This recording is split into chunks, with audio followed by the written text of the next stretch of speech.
So here's the question. How stoic is Star Wars?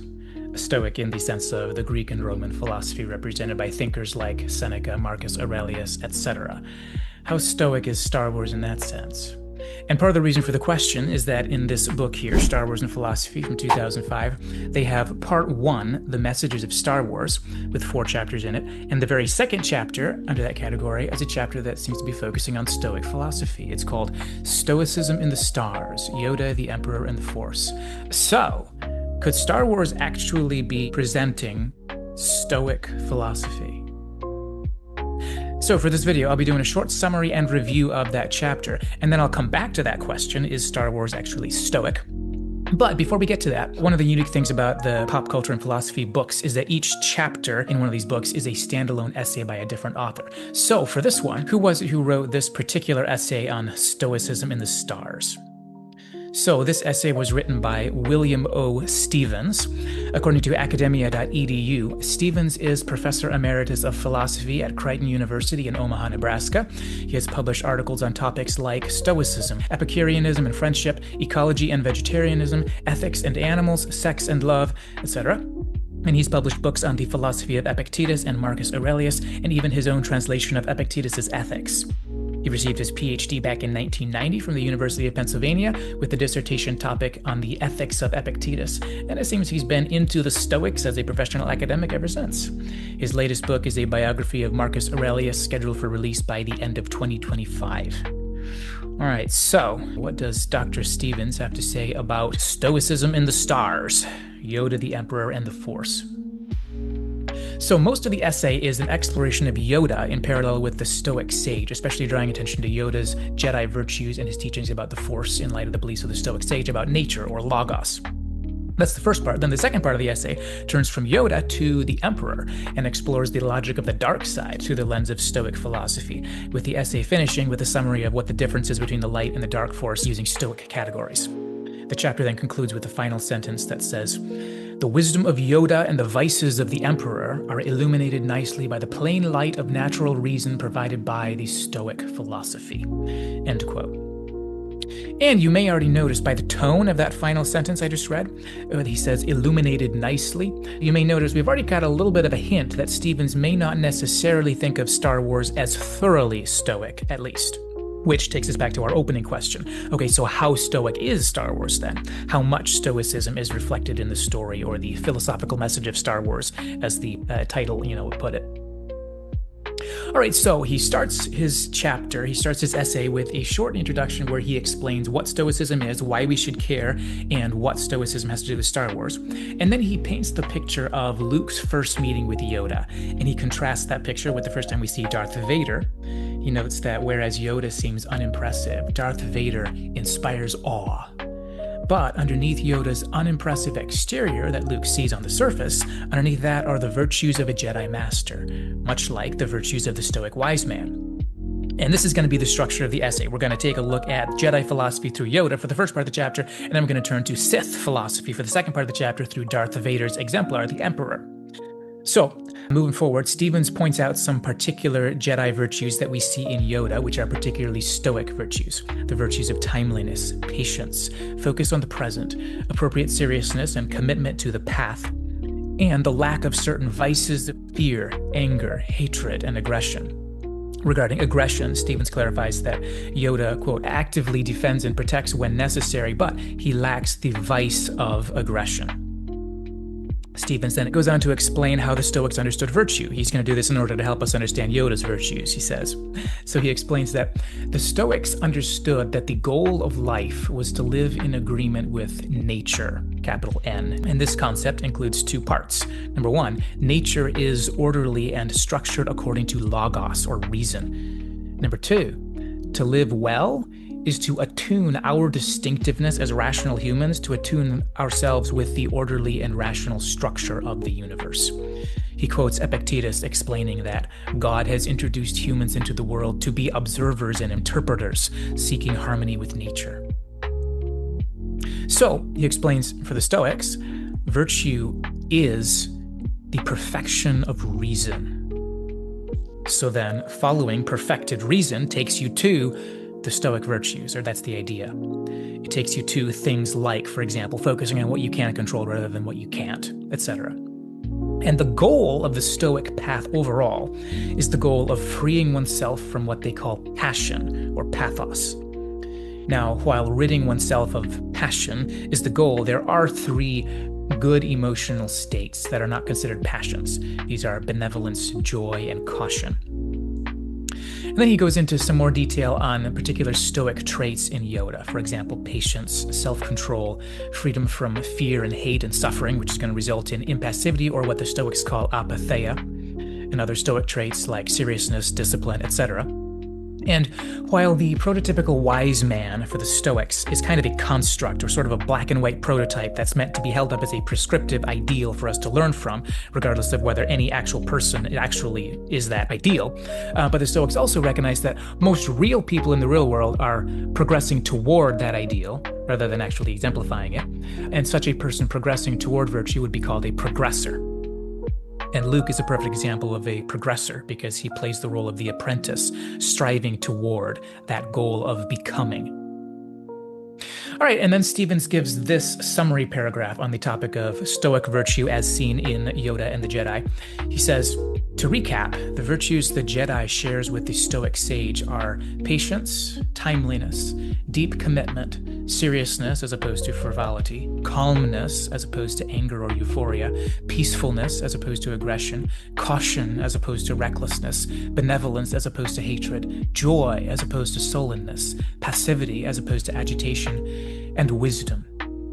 Given all these virtues, Yoda certainly resembles what the ancient Stoics described as the sage, the ideal person who has perfected his reason and achieved complete wisdom. In contrast with Luke's youth and inexperience, Yoda has had over 8 centuries to study and attune himself to the Force. End quote. And then after that exploration of Stoic virtue through Yoda, then Stevens finishes his Yoda section with Yoda's view of the Force. So he explains that the Force is to the Jedi like nature, capital N, or logos is to the Stoic sage. The Stoic idea of a breath that pervades all objects in the cosmos and holds the cosmos together as the passive principle of all matter. The reason that is one and the same as nature, fate, providence, and the Greek god Zeus. End quote. He explains, however, that in Star Wars, the Force also plays a mystical role when it is associated with, for example, telekinesis, psychic perception, and, quote, the luminous afterlife of dead Jedi. He explains, quote, the mystical element of the Force conflicts with the Stoics' understanding of the physical world. He says a little bit later, the Stoics were physicalists, so no souls or anything like that, no afterlife, etc. He also adds another contrast between the Stoic and the Jedi. The Stoic makes all decisions from his reason. But, Stevens points out, Yoda feels the Force guiding his actions and the counsel he gives. Stevens reminds us of when Qui-Gon says to Anakin, feel, don't think, use your instincts. And when Obi-Wan tells Luke, trust your feelings. But the Stoic, by contrast, wants to act from reason in every situation, and that's the ideal there. All right, so then at that point, having talked about Yoda's virtues and then about Yoda's view of the Force, then the Yoda half of the chapter is done, and Stevens then turns to a discussion of the dark side through discussing the Emperor. He starts off by noting commonalities between the Emperor and Yoda, general commonalities, as well as Stoic virtues that they both share. Then he starts exploring differences. One difference is that the Emperor rejects compassion, which the Stoics reject as a feeling, but they accept it as an action. The Emperor, of course, rejects both aspects of compassion completely. Stevens then goes on to suggest that the essence of the dark side in Star Wars is, as he puts it, mastery over others or tyranny. So that whereas Jedi are all about being an ally to the Force and being an ally to other Jedi, the Sith, on the other hand, become a servant to the Force and they seek to make others into servants of themselves.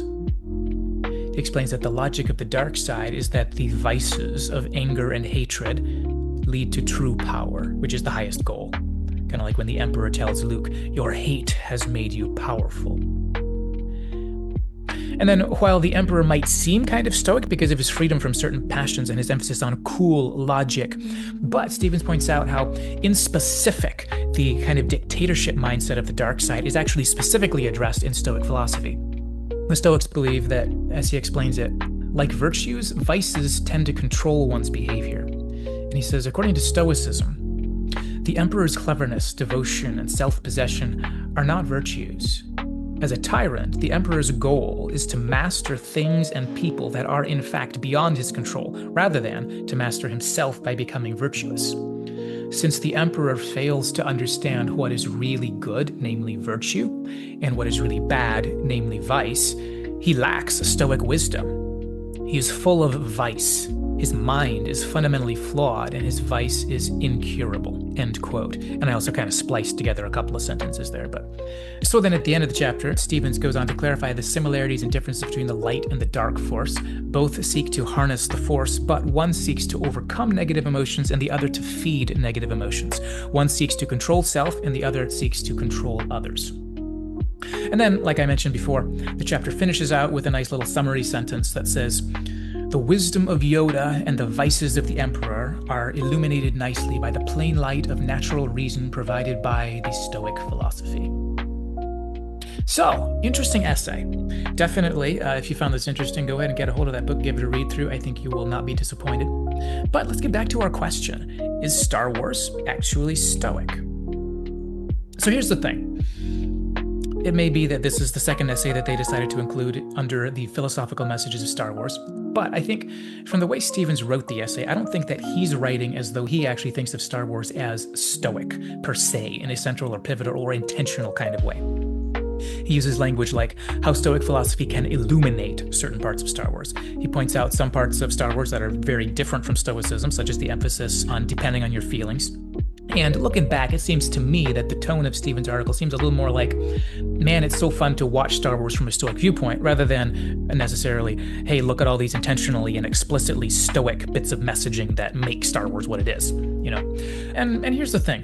While there are a lot of elements for sure in Star Wars that Yoda, for example, espouses, a lot of those commonalities would also be shared by the Eastern philosophies that I think played a much more direct influence upon Star Wars, such as the category of a wisdom teacher in the first place, and then the emphasis on things like patience and self-control, the belief in something like the Force. And then for some of those, it seems to me that most ancient cultures had, for example, they had a wisdom tradition. They had wisdom teachers who emphasized some of these more memorable things that we would connect with Yoda. So in that sense, I was kind of starting to think, maybe we could suggest that, in contrast to chapters 1, 3, and 4, the other essays under the philosophical messages of Star Wars, in contrast to those, this one doesn't look as much like it's focused on one of the actual messages that comes from Star Wars, but instead it seems to be more about something parallel that we could lay over top of Star Wars. But then, as I kept on thinking, I was thinking to myself, you know what? Yes, that's true, but unless we decide to reframe this chapter from being about Stoicism, and if we reframe it to being about virtue and vice and wisdom, because Star Wars is definitely giving a virtue-focused moral message. A long time ago, I remember reading an article that ended up quoting George Lucas describing the philosophical perspective that he put into Star Wars. He described it as being a Christian Buddhist perspective. I don't remember a lot else that was in the article. I just remember that Christian Buddhist phrase. And so while chapter 3 in this book here is definitely going to get into the Buddhist side, which is primarily Zen Buddhism with some elements borrowed from Taoism and other Eastern traditions, but I wonder if maybe some of what Lucas may have meant by the Christian side of it, maybe might have been some of the more or less Christian influence aspects of how morality is expressed in the stories, which overlays very well with the whole virtue and vice kind of thing that comes up in this chapter. I mean, of course, the other part would have probably been story elements like Anakin's virgin birth and the concept of a prophesied Messiah figure, stuff like that.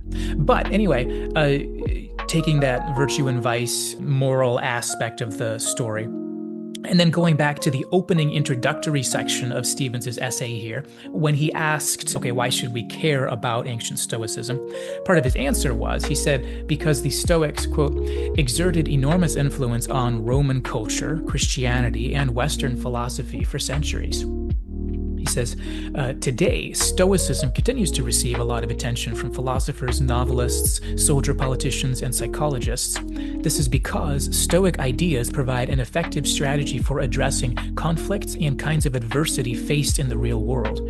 Star Wars fans, too, can benefit from some Stoicism, end quote. So, while I'm not currently thinking that I think Stoicism per se is actually in Star Wars, and I'm not sure that Stevens thinks it is either, but maybe some elements of Stoicism have become just part of our whole modern Western culture. And maybe it's the case that when you talk with philosophers, maybe, if you're talking about virtue ethics, that discussion is just going to kind of naturally gravitate toward the ancient Stoics as the most classical and refined ancient form of approaches to virtue. I don't know if that's the case or not, but it kind of would make a lot of sense to me if it was. But anyway, in terms of Star Wars, regardless of all that, definitely Star Wars is very much about virtue and vice and wisdom, I think. So, going back to the question there, how stoic is Star Wars? It was definitely my first thought, way back, my first thought was to think that it seems kind of odd to have a chapter about Stoicism as the second chapter under the messages of Star Wars. But if we think about this as a chapter on virtue, and if Stoicism is one of the leading classical reference points in terms of ancient articulations of virtue, well, then it does begin to make a lot more sense for this chapter to be here as chapter 2, where it is. Anyway, so I really enjoyed reading and thinking about this essay in Star Wars and Philosophy. It's really an excellent read if you want to understand Stoicism better, and then particularly if you want to be comparing Stoicism to Star Wars and taking note of the virtue and wisdom aspects of the storytelling in the classic Star Wars films. I also think another benefit of putting this chapter here in between chapters 1 and 3 is that it allows the reader to get a broader picture of the landscape of philosophy than if you were to just begin with chapter 3, the far east of Star Wars. The reader is allowed to compare ancient Eastern views on metaphysics, morality, and virtue with Greek and Roman views, rather than just jumping so quickly into the Eastern views that you might lose interest in that broader landscape of ancient philosophy. Anyway, so I found this 4-chapter section of the messages of Star Wars, I found that section as a whole to be just really highly illuminating and fascinating, and to provide a really interesting bird's eye view of the various themes and concepts that are contained in the messaging of Star Wars. And I think especially when these 4 essays are taken together, they really give a fascinating multi-layer picture of the scope of influences and themes and concepts that make the classic Star Wars films so intriguing to think about.